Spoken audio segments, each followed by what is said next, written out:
Demak, sitoplazmatik predeterminatsiya bu sitoplazma orqali belgilarning irsiylanishi hisoblanadi. Turli xil adabiyotlarda berib ketilgan bunga oid bo'lgan ma'lumotlar. Endi kanalimizda ilgariroq bir masala tashlagandim, milliy sertifikatga tushish ehtimoli bor deb. U masala olimpiada savoliga tushgan savolda, respublika olimpiadasiga tushgan savol hisoblanadi. Avval nazariy qismi bilan tanishamiz, keyin masalani sizlar bilan birgalikda ko'rib chiqamiz.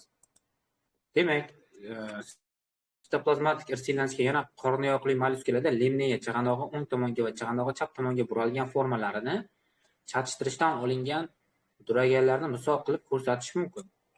O'zi sitoplazmatik irsiylanish degani bu o'sha sitoplazmada joylashgan mitoxondriya, plastida va turli xil o'sha demak sitoplazmada joylashgan irsiy elementlar orqali o'tadigan genlarga aytiladi. Bu sitoplazma orqali irsiylanish faqat gulli o'simliklarda emas, balki bakteriya, zamburug', suvda, hasharot, mollyuska, sut emizuvchi hayvonlarda hamda boshqa organizmlarga ham xos xususiyat, ya'ni bugungi o'tadigan mavzumiz bo'yicha juda ham ko'plab masalalar tushish ehtimoli bor. Plastidalar bilan bog'liq irsiylanishga oid bo'lgan tajriba tushish mumkin milliy sertifikat imtihonlarida. Mitoxondriya bilan bog'liq irsiylanish mana shu G'ofurov va Fayzullayevning genetika degan kitob bor. Shu kitobdan tushyapti milliy sertifikat savollari. Shunga oid bo'lgan tajribalar tushish mumkin. Bugun sizlar bilan biz sitoplazmatik predeterminatsiya haqida gaplashamiz. Juda ham qiziqarli mavzu. Buni mohiyatan qisqacha aytib beradigan bo'lsam, sitoplazma orqali biron bir gen o'tadigan bo'lsa, qanaqa gen o'tishidan qat'iy nazar, u dominant bo'ladimi, retsessiv bo'ladimi, onaning genotipi bolalarning fenotipini belgilab beradi.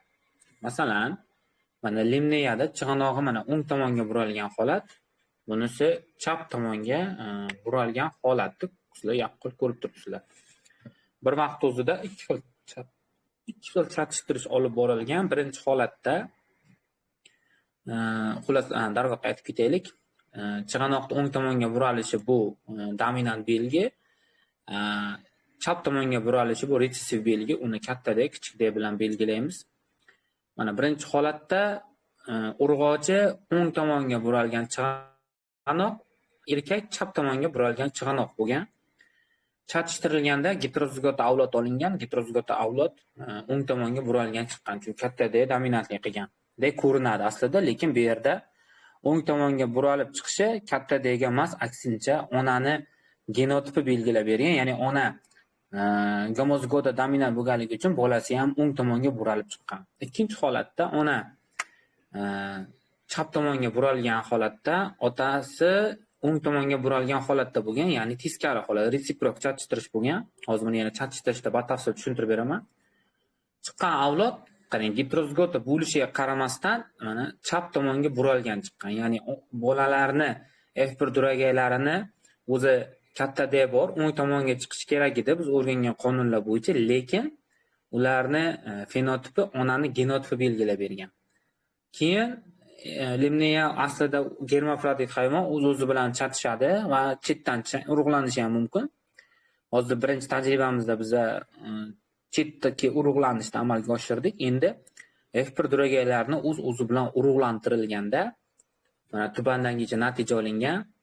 Hamma F1 dagilar o'ng tomonga buralgan bo'lgan. E'tibor bersanglar, hatto gomozigota retsessivlar ham o'ng tomonga buralgan bo'lgan. Lekin aslida biz o'rgangan qonunlar bo'yicha chapga buralgan bo'lishi kerak edi, kichkina D. Lekin ona katta D, onani genotipi heterozigota holatda bo'lganligi uchun bolalarning hammasi ikkita chatishtirishda ham chapga o'ngga buralgan chiqqan.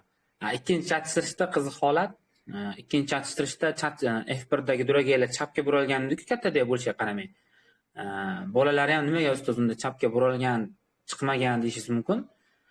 Biza yana bu qaytarayotgan gapimni, sitoplazmatik predeterminatsiyada bolalarning fenotipini onani genotipi belgilaydi, onaning fenotipi emas. Keyin F3 avlod olingan, F3 da ham xuddi shunaqa holat bo'lganda, faqat mana bu kichkinadan chiqqan bolalar chapga buralgan bo'lgan, chunki onani genotipi belgilab bergan chapga chiqishini.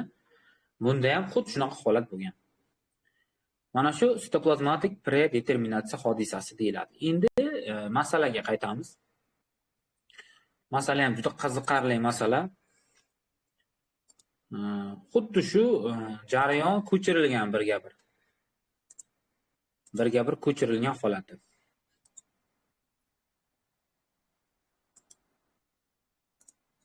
Xo'p, bir daqiqa Paint dasturiga o'tkazib olaman bu masalani. Mana masalamiz.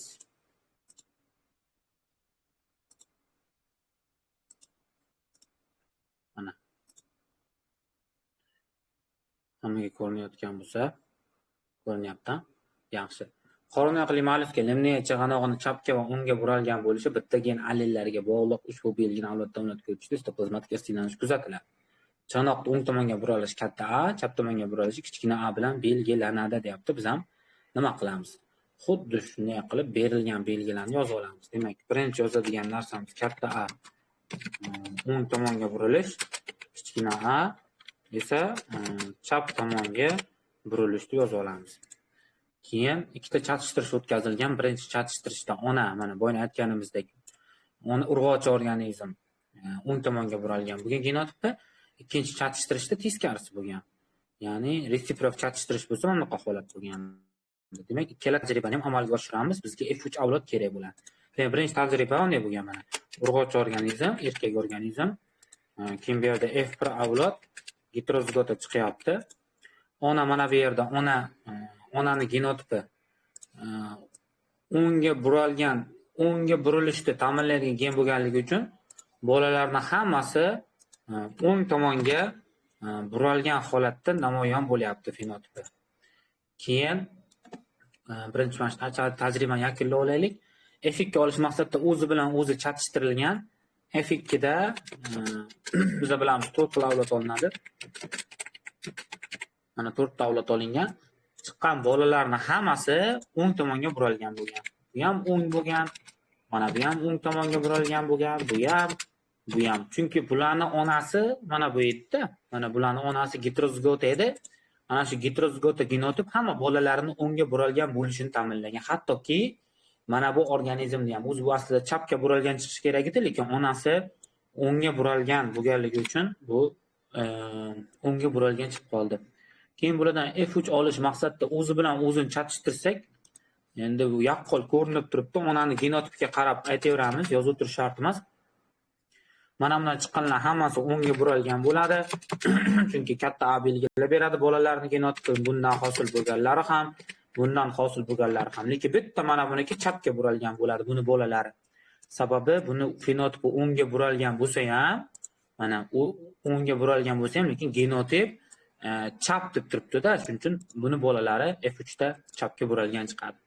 Endi ikkinchi tajribamiz, ikkinchi tajribada urg'ochini biz chapga buralgan qilamiz, erkakni o'ngga buralgan qilib olamiz. F1 da endi chiqadigan heterozigotalar o'ngga buralgan bo'lmaydi. Sababi mana bu yerda urg'ochi organizmning genotipi chap deb turibdi-da, mana kichkina a bo'lganligi uchun mana bu ham heterozigota bo'lishiga qaramay chap bo'ladi. Lekin F2 oladigan bo'lsak, o'zi bilan o'zini urug'lantirib, biz oladigan hamma individlar o'ng tomonga buralgan bo'ladi. Hattoki mana bu kichkina gomozigot retsivlar ham. Chunki onasini genotipi o'ngga buralgan degan belgini beradi. Mana onani genotipi bolalarini fenotipini hal qilib beryapti. Endi F3 oladigan bo'lsak, bularni yana o'zi bilan o'zini urug'lantirib, bulardan chiqadigan avlod ham mana bular ham o'ngga buralgan bo'ladi. Bular ham, lekin mana bu chapga buralgan bo'ladi. E'tibor qiladigan bo'lsak, F3 da har ikki holatda o'ngga buralganlar 75% ni tashkil etyapti. Chapga buralganlar 25% ni tashkil etyapti har ikki tajribada. Masalaga ko'ra tajribada, endi mana bu joyga e'tibor berasiz. Tajribada mana bunaqa chatishtirish o'tkazilgan, ya'ni ikkinchi tajribani aytyapti. F1 avlod olindi, F1 turaganlar o'zi urug'lantirib F2 olindi. F2 ham o'zini o'zi urug'lantirib F3 olindi. F3 da turist organizm olingan bo'lsa, ulardan nechtasining chig'anog'i o'ng tomonga buralgan bo'ladi dedi. Demak, bizga o'ng tomonga buralganlarni so'rayapti. Bitta proporsiya bilan chiqib ketamiz. Demak, 4 xil avlod olinganini xulosa qilamiz. 4 xil avlodning ichidan 3tasiniki o'ngga buralgan deb hisoblaymiz, haqiqatan ham. 4taga x deymiz. X deydigan bo'lsak, javob 300 degan javob kelib chiqadi. Demak, 300 tasi o'ngga buralgan bo'lgan, 100 tasi chapga buralgan bo'lgan ekan. Mana sizlarga yechim, sitoplazmatik predeterminatsiya mavzusini yechimi. Xo'p, agar kimdadir savol bo'ladigan bo'lsa, bemalol savolni berish mumkin. Men bu yechimni mana hozir kanalimizga tashlab qo'yaman. Keyin konspekt daftarlaringizga bemalol olib ko'chirib yozsanglar bo'ladi. Qani, mana hammani mikrofoniga razрешение berildi. Kimda shu bo'yicha savol bo'ladigan bo'lsa, marhamat, savollarni berishlaringiz mumkin bemalol. Eshitaman.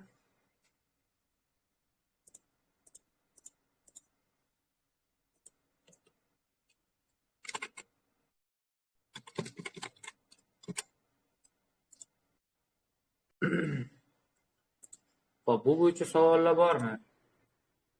Sitoplazmatik predeterminatsiya mavzusi mana shunday sodda mavzu hisoblanadi.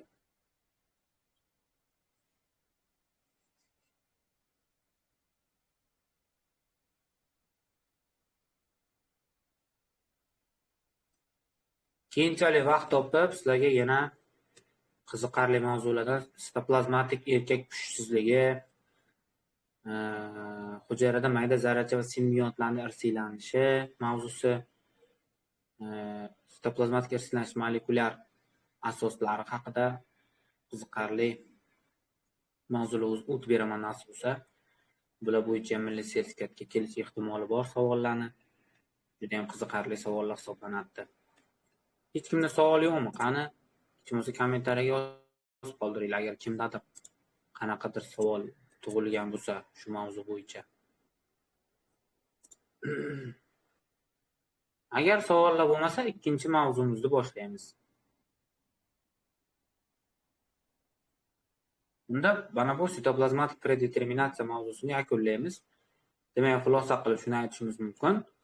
Sitoplazmatik predeterminatsiya bo'lgan vaqtda bolalarning, ya'ni sitoplazma orqali irsilangan vaqtda bolalarning fenotiplari onaning genotipi tomonidan belgilab beriladi. Zero bolalarda dominant gen bilan resessiv gen bilan farqi yo'q. Qaysi bir bo'lsa ham onaning genotipi bolalarning fenotipi qanaqa chiqishini belgilab berar ekan har doim.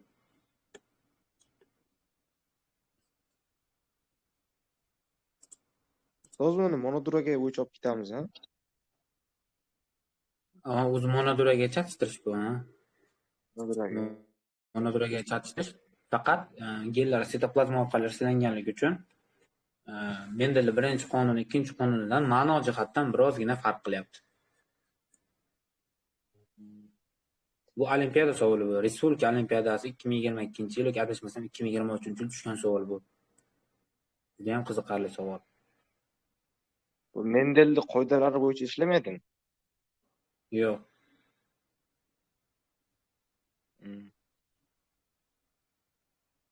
Aynan shu sitoplazmatik predeterminatsiya deyilgan vaqtda onaning genotipi belgilab beradi, bolalarning fenotipini. Bu yerda dominantlik qonuni muhim rol o'ynamaydi.